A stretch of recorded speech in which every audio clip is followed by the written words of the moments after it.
I first want to offer my deepest condolences to the families of the victims of the Boeing crashes who are here today. Thank you for being here. And we're going to remember your family members every day that we're working on these issues.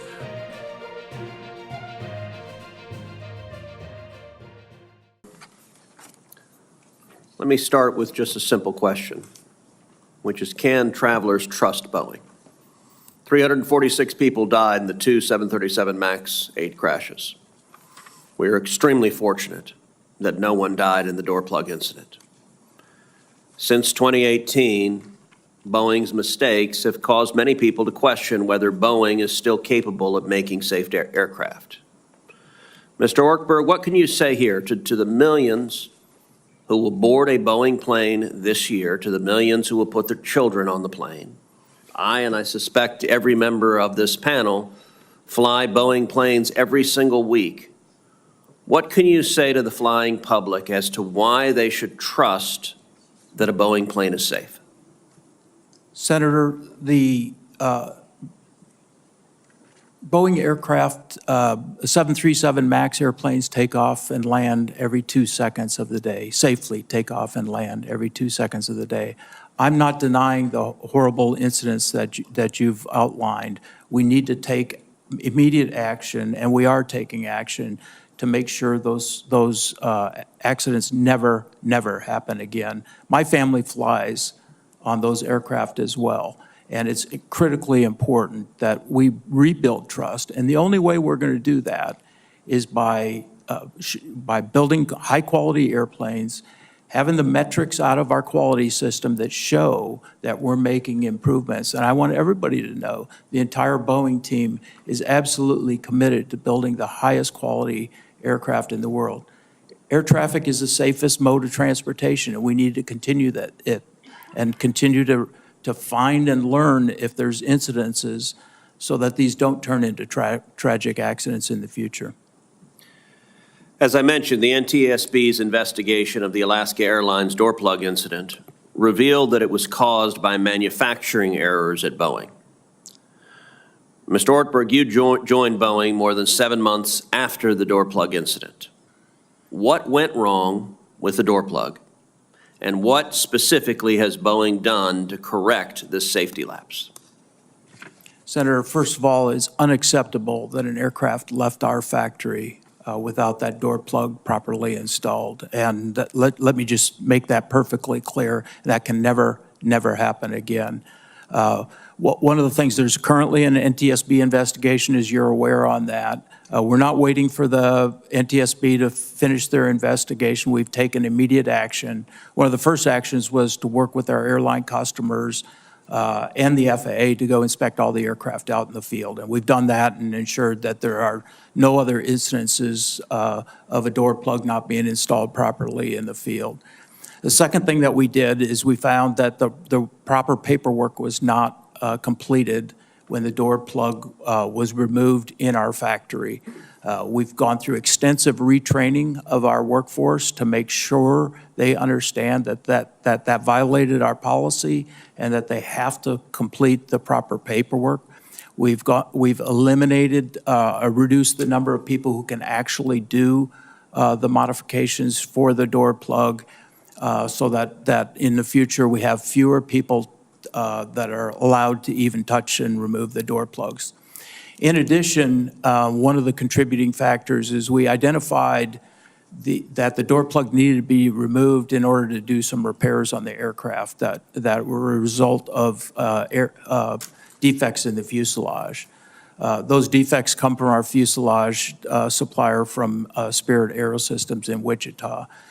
The airplane moved down our factory line too far after we identified those defects, which contributed to the risk the risk of the door plug not being properly installed. So we have made changes to our process, pushed all those defects back up to Spirit Aerosystems, so we're not bringing those into our factories. And so far, sir, we've seen a 56% reduction in defects coming out of Spirit, so that's going to help us significantly. We've also implemented a move-ready safety process, so the airplane cannot move down the production floor if equipment is not installed or rework has not been accomplished. If the aircraft has equipment not installed, we go through a safety risk assessment and look at the risk of moving the aircraft, and we've done that 800 times, and I can tell you of the 800 times, 200 times we've not moved the aircraft. We've held the aircraft because moving it would incur risk to the production system. And we've also seen a 50% reduction in work that has traveled down the factory floor. We continue to work in improving those numbers. Those are one of the KPI indicators that we're using with the FAA. So we've made drastic changes to our internal process to ensure that this will never happen again. Okay, final question. I'm sure you're aware that whistleblowers and others, including Ethiopian authorities, have suggested manufacturing errors, particularly with electrical wiring, contributed to the MAX crashes.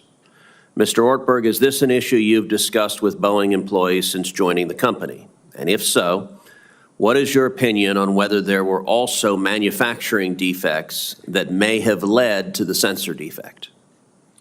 Senator Cruz, obviously that happened before I joined the Boeing company. My understanding was that the cause of the crash was the MCAS design, and those design change, the MCAS has been redesigned and design changes have been incorporated in all aircraft. I'm not aware of any electrical wiring issues associated with that, but I'd be glad to look into that and get back with you.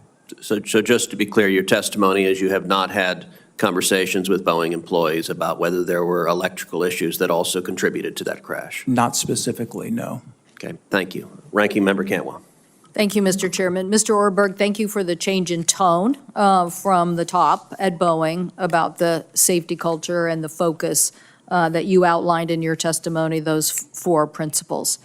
I wanted to drill down on the safety management system. It has been a voluntary compliance, but our law, well, really actually in the implementation of the 2015 settlement agreement, it was required to implement a safety management system. And then since we've passed legislation for a mandatory safety management system. You mentioned the expert panel. I think they were very critical of the SMS structure that existed at Boeing under that voluntary structure. So how is it that this is going to change? And will you commit today to a fully functioning safety management system that meets the FAA standards? Senator, you're right. We've been operating under a voluntary SMS for approximately the last 4 years. And I think the Alaska door accident was a cathartic moment for all of us to step back and look at what happened and how could this happen within the safety management system. We had the expert panel. We also brought in outside consultants. The FAA did a comprehensive audit of our systems, and we found significant gaps in many of the processes that we use to implement our safety management system.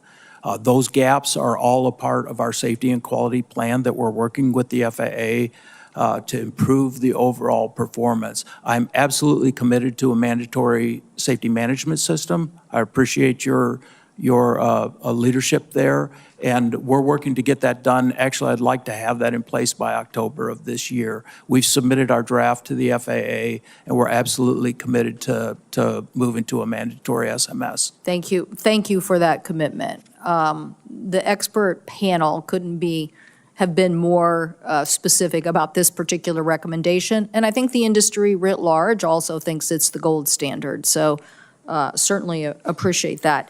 Now, when it comes to the ODA FAA oversight and the delegation of authority, this is not, I think the person in charge of this at Boeing has recently been let go or put on leave. So you can tell me how you plan to bolster this position within the company. But when you look at the issues like the MAX anti-icing system issue and the 737 rudder actuator, and these are these are issues that have been, the subject of, much investigation. In one instance, my colleague who's not here yet, she and I joined a letter asking, for this issue to be addressed and not delayed. So I think the committee's getting a big sense that the NTSB makes recommendations, the FAA kind of ignores them, and then it takes a long time for them to be addressed. And what we're trying to understand is in the ODA process, what structure and oversight, before we hear from the FAA on this point, what do you think about these incidents not being addressed in the oversight process? Like the anti-icing system and the rudder issue. Senator, we've taken a look at the IG report, which has several recommendations, a series of recommendations to the FAA. Many of those recommendations require support from the Boeing company to provide information and data. So I can assure you they'll get full support to ensure that they have access to all the information they need. Now, on a higher level, the ODA, as you know, is a delegation that the FAA provides to us to do some work that a typical FAA inspector would do. I think the ODA is an important element of the success of the aerospace industry. The people that are ODAs in our organization operate independently. They operate on behalf of the FAA. They have direct line of communication with the FAA, and we've made, as a part of the feedback, we've made changes to our ODA organization structure to ensure that they're not feeling pressure from management to do things that are not proper, and I think that's been effective. We put an ombudsman in place for the ODAs, so they have someone to go to if they see something that they don't like or they're feeling any kind of pressure. They can go to the ombudsman. I think that's helping, and we also survey them to continue to ask them, do they feel undue pressure from management or undue oversight from management to do their jobs. I see that my time is expiring now. I just want to get in this point. You're committing to fix those flaws that I just mentioned, and we can come back to this maybe in a second round, but what are you doing to fix the design and manufacturing defects so that they're not submitted to begin with to the FAA? And so I think as we have to think about our oversight of FAA and the role they play, we're trying to understand what isn't working in this process, that both at the manufacturing level, we have these defects, and then yet they get, checked off on a list. Oh yeah, that's in compliance. And so I don't know if you have a quick answer to that, but. Senator, we're working, I mentioned the fuselage improvements. We've got over 1,000 applications where we're working with our supply chain to improve the number of defects. I think a main component of that is we have to get to root cause. We can't just fix the defects. We have to get to root cause and make sure the defects go away. So we've enhanced our focus on root cause analysis and ensuring that we're understanding where these defects are being generated and that we're stopping the defect generation so that we're not dealing with them. That's the fundamental improvement that I think we'll see. And then making sure that the attention is focused not by a business person who's saying we have to go fast. Yeah, look, I want to be clear. I've not provided financial guidance to Wall Street for the performance of the company. I've not provided guidance on how many aircraft we're going to deliver. I've gone and gotten financial coverage so that we can allow our production system to heal. I'm not pressuring the team to go fast. I'm pressuring the team to do it right. Thank you. That's the most important thing we can do at this point. I agree. Thank you so much, Mr. Chairman. Thank you. Thank you. Senator Klobuchar. Well, thank you much, Chairman. I just want to start by expressing my deepest sympathies and appreciation to those who are here today who lost loved ones. We just lost a Minnesotan, Wendy Jo Schaefer, in the tragic midair collision in Washington, D.C. And my thoughts are with all of you, and I hope we can make this better. As Chair Cruz noted in his opening statement, there was a recent close call unrelated to Boeing involving a Delta jet that was filled with Minnesotans, including a member of my staff, that came within 500 feet of a military plane. I actually talked to the DOD over the weekend, Mr. Chairman, and they have assured me this is going to be an immediate FAA investigation. From what I understand, this was not about the airline, and we have to figure out what went wrong here. So my questions of you, Mr. Ortberg, thank you for being here. In your testimony, you discussed the efforts to elevate Boeing's safety and quality culture and how you have engaged workers in the process, generating 26,000 improvement ideas from employees. Could you talk about how you have what work you've done on open communications, and how are you ensuring that employees continue to speak out on issues when they see them? Thank you, Senator. The culture change and allowing people to speak up is critically important to me, and I think to the success of the long term of the Boeing company. We've made significant changes in our business processes to get people, as I mentioned, closer to the people building and designing the aircraft. We've initiated a culture change process within the company, which, again, I believe culture starts with the values and behaviors at the top, the leadership. We need to walk the talk, and people need to see that in the organization. We're putting those values and behaviors into our performance management system so that people are evaluated and their annual performance is determined based on how they exhibit those values and behaviors. We're putting it in our training programs so that we're training our leaders. We're also making leadership selection decisions based on how do these people exhibit the behaviors in the company. Okay, thanks. Go ahead. You have one more thing. My experience is that once people understand what behaviors are acceptable, they tend to align to them. It's when we have a leadership that maybe is not exhibiting the behaviors that are on the poster on the wall, but not exhibiting those. People are smart. They figure out how to understand what they're really being rewarded on. So we're really working to change that culture, and I think get to a culture where people feel free to speak about issues and communicate across their team so that we can get issues resolved quickly before they turn into bigger issues. Thank you. We also have the issue of pipeline of workers, and Wall Street Journal did a report on this just last year. Senator Moran and I got included in the FAA reauthorization, our bill that created a new grant program to train aircraft manufacturing technical workers. Could you talk about what you've done to make sure that we're getting in more workers and what we should be doing better on that front?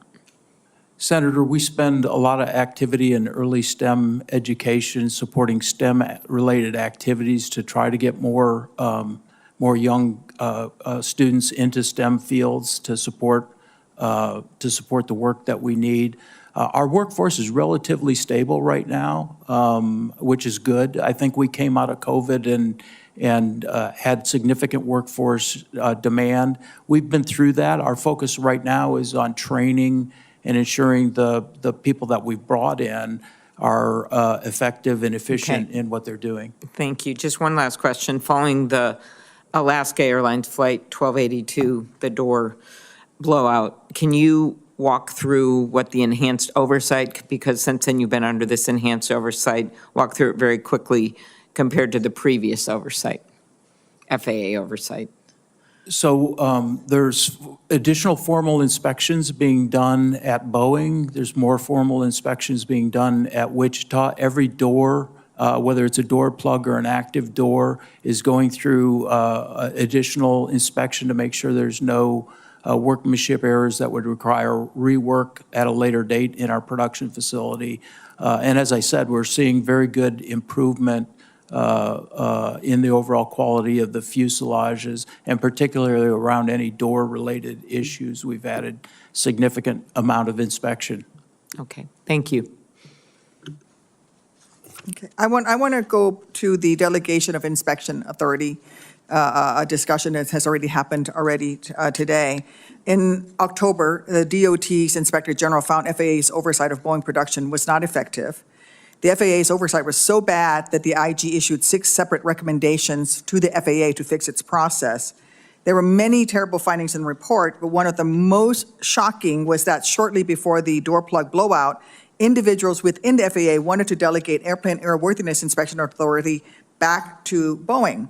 Even worse, these individuals at FAA wanted to do this without any criteria by which to assess whether Boeing could be trusted to properly carry out these inspections.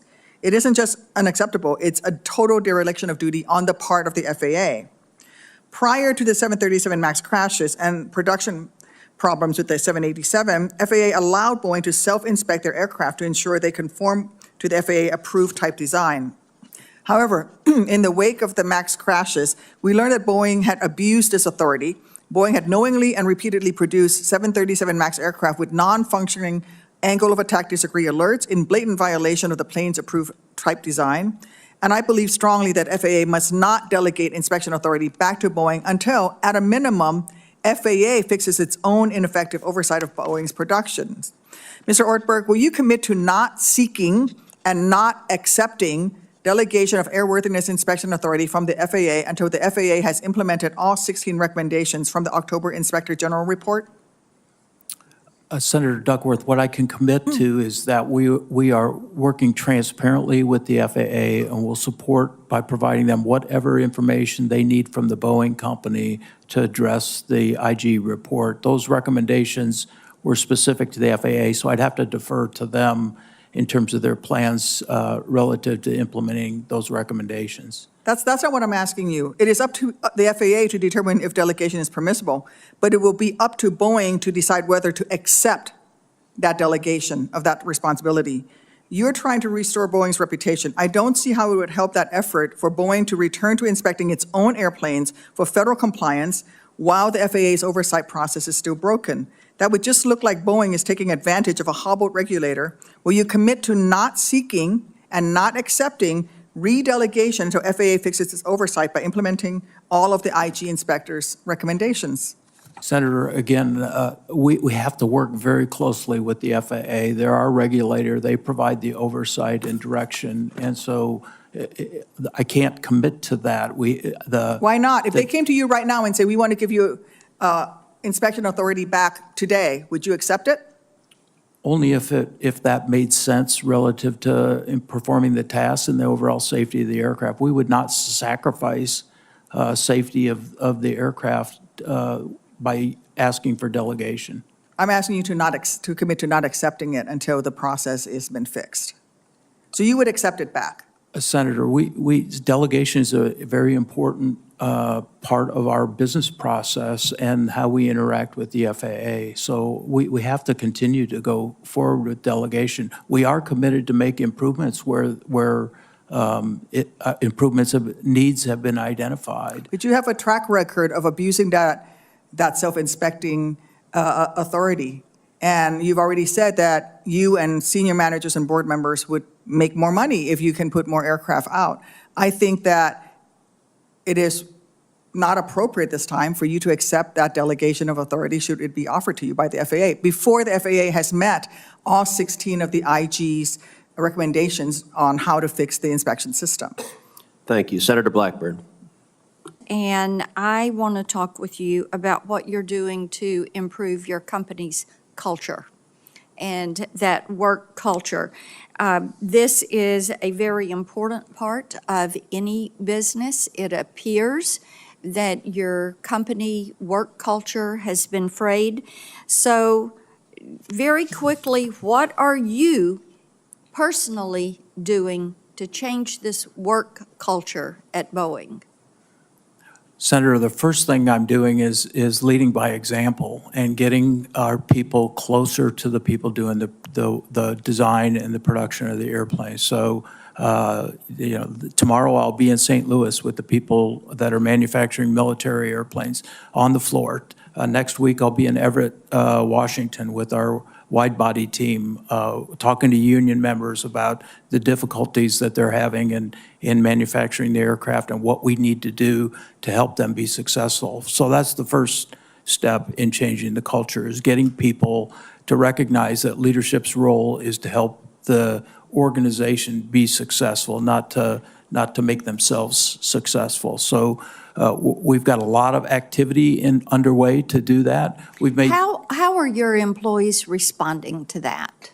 very positively, very positively. We just did an all-employee survey, which is a means that I'm going to use to measure the culture change, and we have that survey structured so I can look at any place in the organization. Okay, then let me do this. I want to ask you about whistleblowers, Okay. because we've heard from some of the Boeing whistleblowers, and I know you're familiar with their names, but you don't have a good record of protecting and supporting whistleblowers.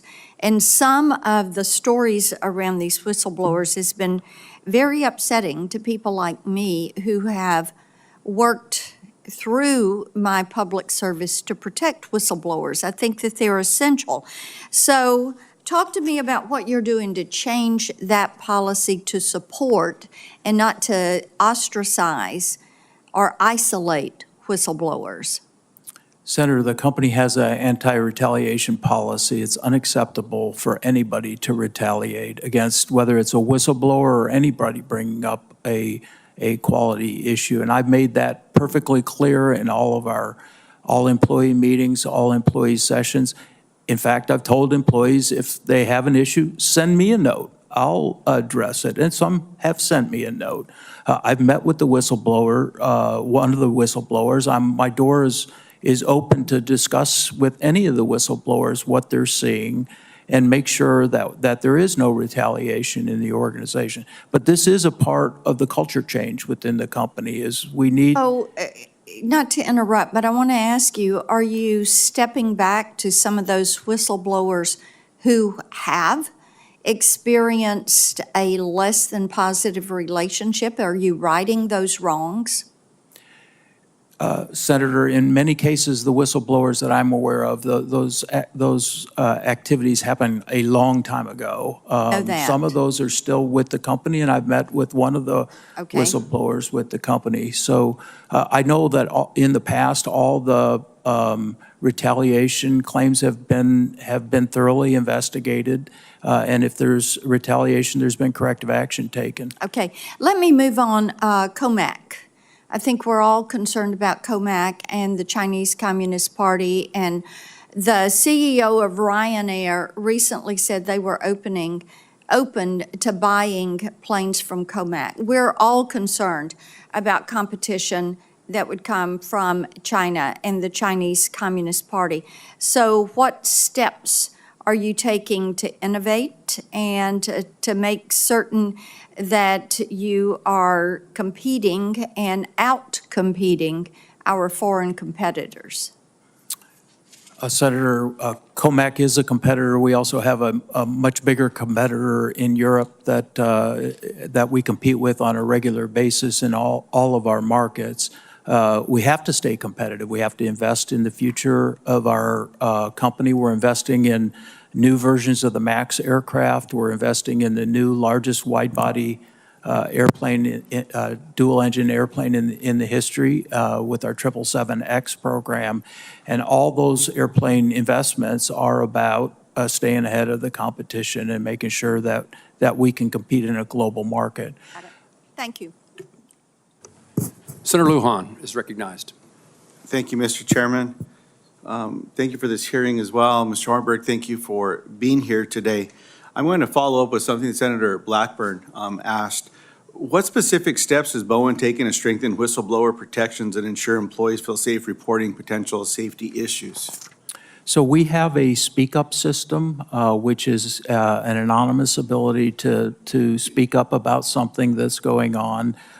We have a chief compliance officer who's independent from the organization, reviews those speak-ups, and I have a monthly meeting with that chief compliance officer to make sure that if people are bringing things up anonymously, that their anonymity is retained.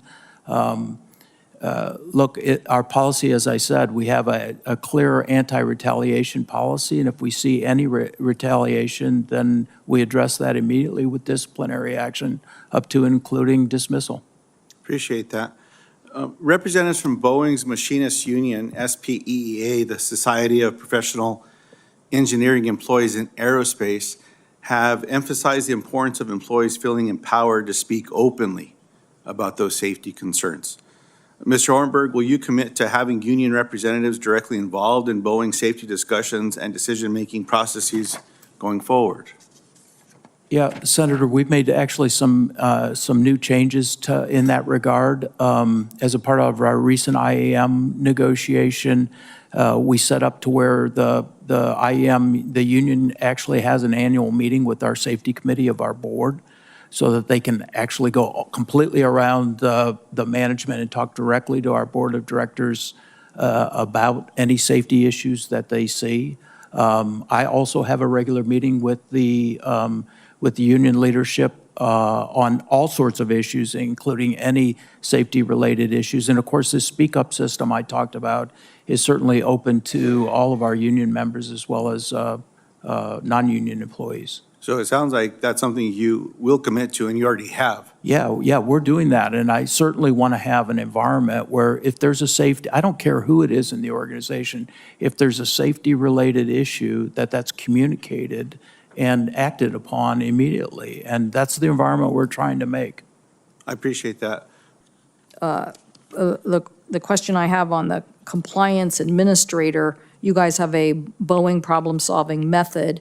I know that the person who was in charge of that has just been recently either laid off or changed. What are you doing to make sure that position, why the change? What are you doing to make sure that who you have in this job is standing up for these root cause analysis issues that you mentioned?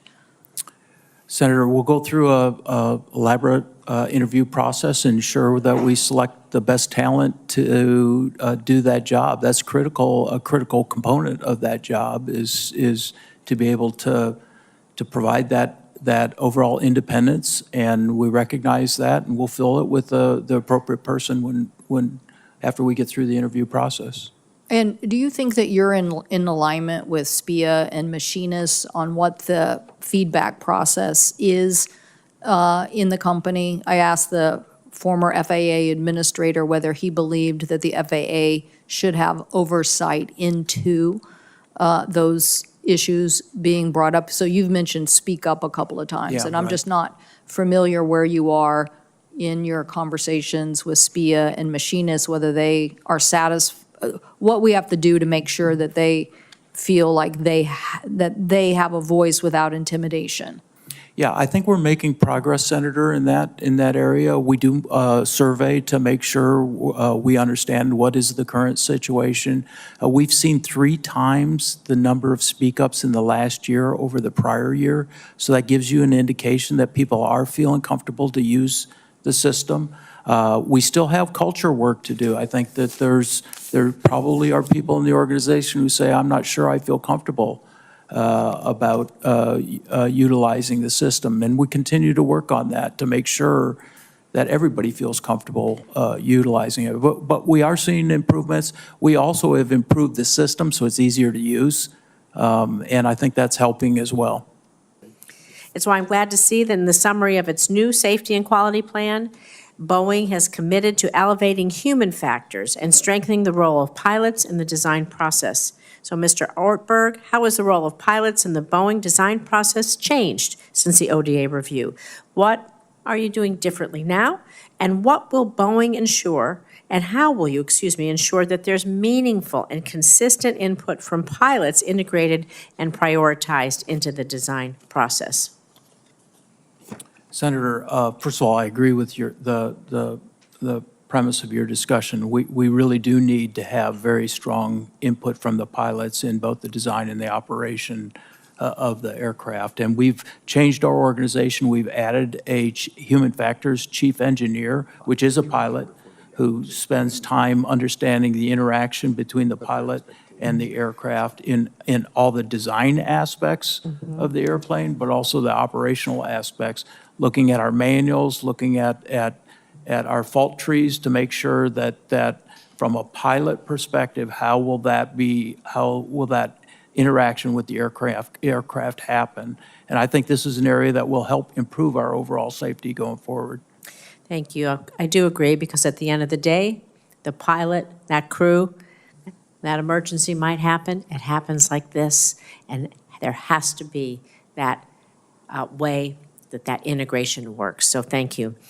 I want to talk also a little bit about retaliation and its impact on safety, because the ODA expert panel report we reviewed last year found instances where Boeing supervisors worked on annual assessments, on self-audits or investigative processes, which could present conflicts of interest. It could erode independence or even compromise Boeing's commitment to a non-retaliatory and impartial environment for its workforce. Throughout the report, those folks interviewed gave examples of the consequences of raising concerns about potential interference and retaliation for managers and supervisors. It's not acceptable. Not acceptable. So, again, do you have confidence that Boeing is now taking the necessary steps to implement systems that provide workers with multiple channels for raising concerns? Because this is really important that they're addressed without fear of retaliation, as well as creating a culture of encouraging and incentivizing safety at every level.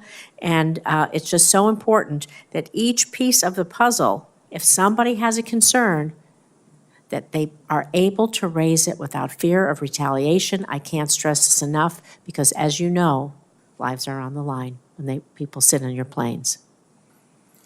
Yes, Senator, first of all, I agree with what you said. I think it's absolutely critical that we have an environment.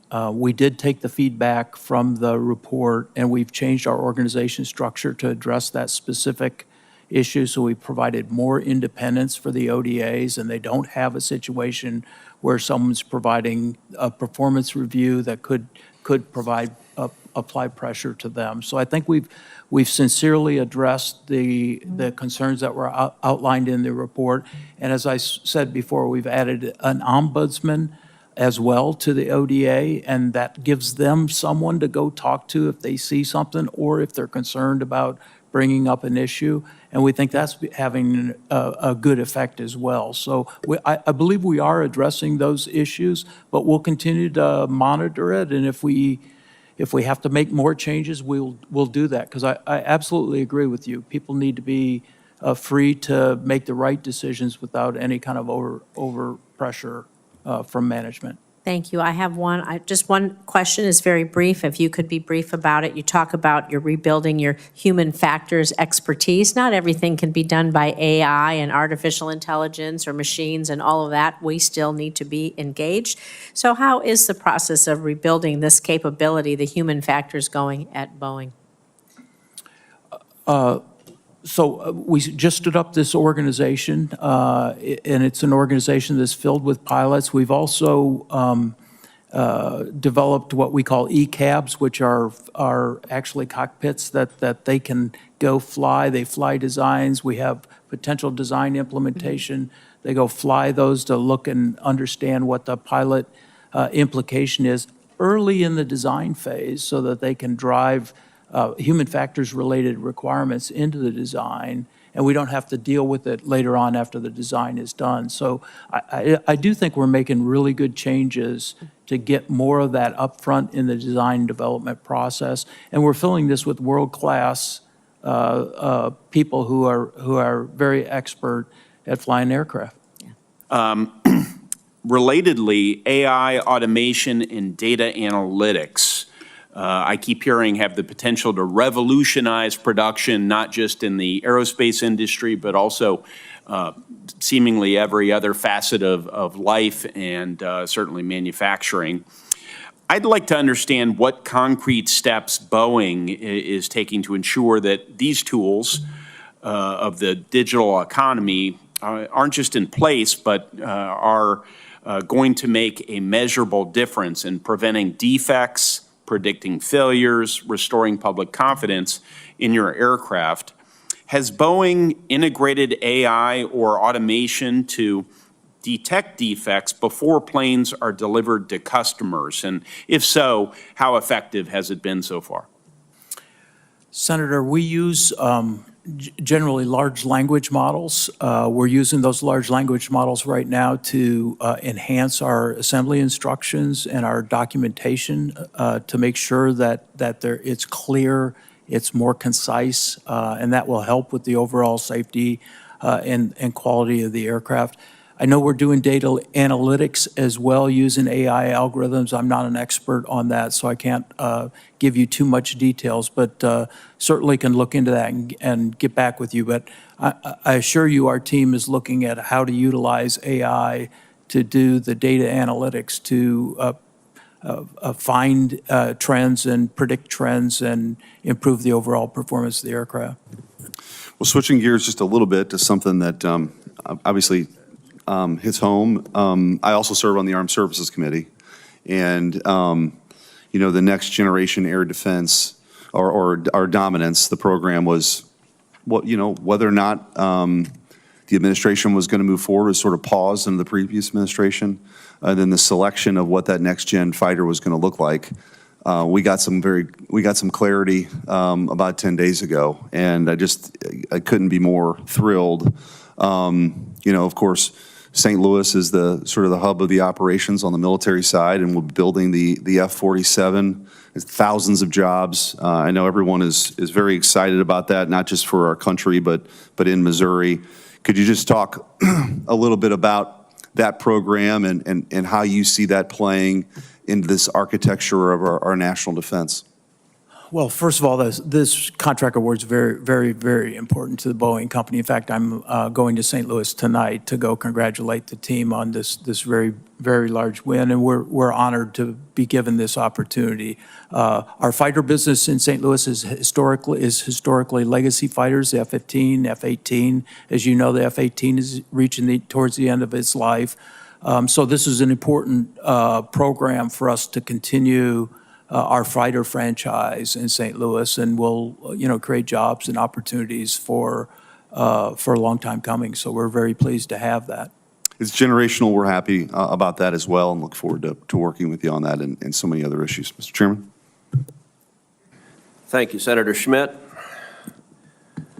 Mr. Ortberg, the FAA has played an integral role in solidifying a safe approach to production adjustments at Boeing following the Alaska Airlines Flight 1282 incident.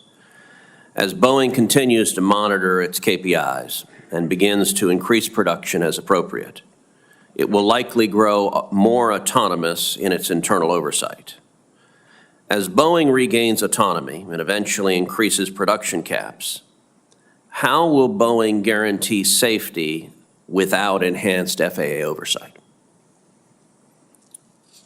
Senator, I'm not aware of increased autonomy that will come as we increase production rates. We're going to continue to provide transparency to the FAA on all the key performance indicators.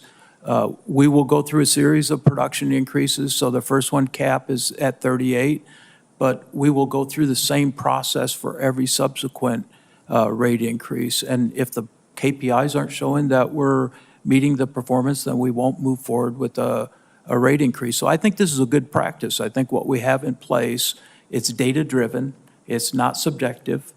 We've agreed with our regulator on what things we need to be measuring. If we find we need to adjust that, we'll do that. But I think getting to a data-driven process, I think helps them also have insight and prioritize where they should focus. If our key indicators in one area are not good, that allows them to say, okay, we need to put more oversight in that particular area because there's instability in the production system. So again, I think the system we have in place, the plan we have in place, will be effective not just in the near term, but for the long term. Since you've become the chief executive officer at Boeing, there have been significant changes on the board and in the leadership. As the leadership changes, this affects the culture at Boeing. What personnel changes have been made at Boeing, and how have these impacted the safety culture at the company? Well, in my opening remarks, Senator, I made the comment we've made massive organizational and people changes. And if you go back to the door plug timeframe, just to kind of timeframe the changes, we've got a new chairman of our board, we've got a new CEO, we've got a new head of our Boeing commercial airplanes, we have new people in many of the program management roles. And so we are changing, as we're changing the culture, we're also changing people to make sure they're focused on safety and quality as the foundation of the company. And so far, I'd say the results are showing good results. We'll continue to have to refine either promoting different people or bringing some additional people from the outside to help us on our journey. But I think the progress we've made so far looks like we're getting the results we want. Ranking Member Cantwell. Thank you, Mr. Chairman. I just wanted to ask a couple of follow-ups on the just broader subjects. But one, is the company concerned about a corporate monitor in the DOJ discussions of the settlement with the families of the victims? Are you concerned about that?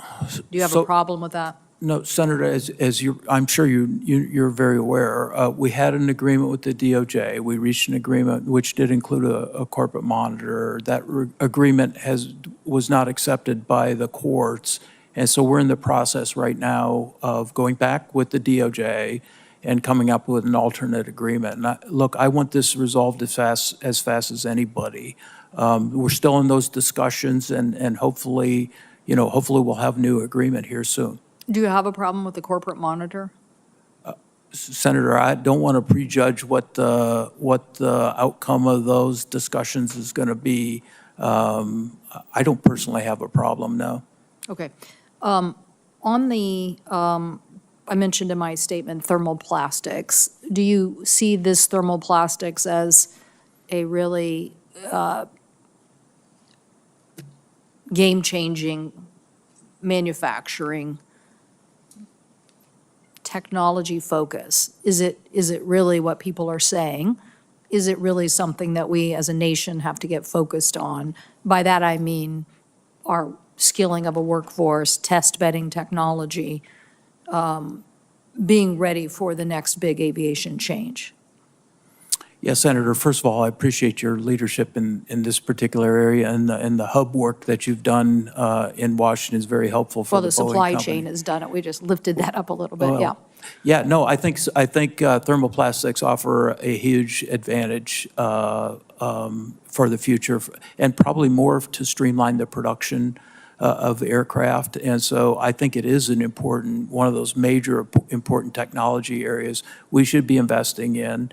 And I think it's going to find its way into many applications in the future aircraft environment. But do you see it as something that if we neglect, that we could fall behind in as a nation juxtaposed to other countries? And I mentioned earlier the demand for 40,000 planes worldwide. I mean, that's an unbelievable, if the nation is about 2 million, I think we've come up with this number, 2 million impacted workers in aviation in general. But if you think about what 40,000 plane represents, it's a huge demand increase. But if getting a big part of that means doing the right investments in innovation, and we've always looked at this and said, like, get the safety right, focus on the innovation. Right. Don't cut the safety person who's just doing this inspection on these critical parts. Go get the innovation right. So is it really that big of an innovation sea change, I guess, is the question, juxtaposed to that demand? Or could we wake up in 5 years and find ourselves way behind? Senator, I think in general we are a little behind. I think Europe has invested probably more than we have in general in this particular area. I don't think we're behind in a way that we can't recover. I do think it's an area that we need to continue to have overall focus, not just as the Boeing company, but in terms of new technology evolution within the country. And I think thermoplastics is an area that can differentiate in a lot of different product applications. So I support your efforts, for sure. Yeah, well, and I'm just, again, on the workforce side, this is a big opportunity for a lot of jobs in the United States, is it not? I mean, Yeah. aren't you continuing to grow? Yeah, I think so. Wouldn't- I think what you'll see is thermoplastics will replace typical metal applications, and as you know, how to do that's a totally different manufacturing process. So we'll have to learn how to do that. We'll have to train a whole different kind of application, a different workforce to utilize thermoplastics. And so, you know, I think we're on that journey, but we've got a lot of work to do. Thank you. Thank you, Mr. Chairman. Thank you, Mr. Ortberg. Thank you for your testimony here today. Senators will have until the close of business on Wednesday, April 9th, to submit questions for the record.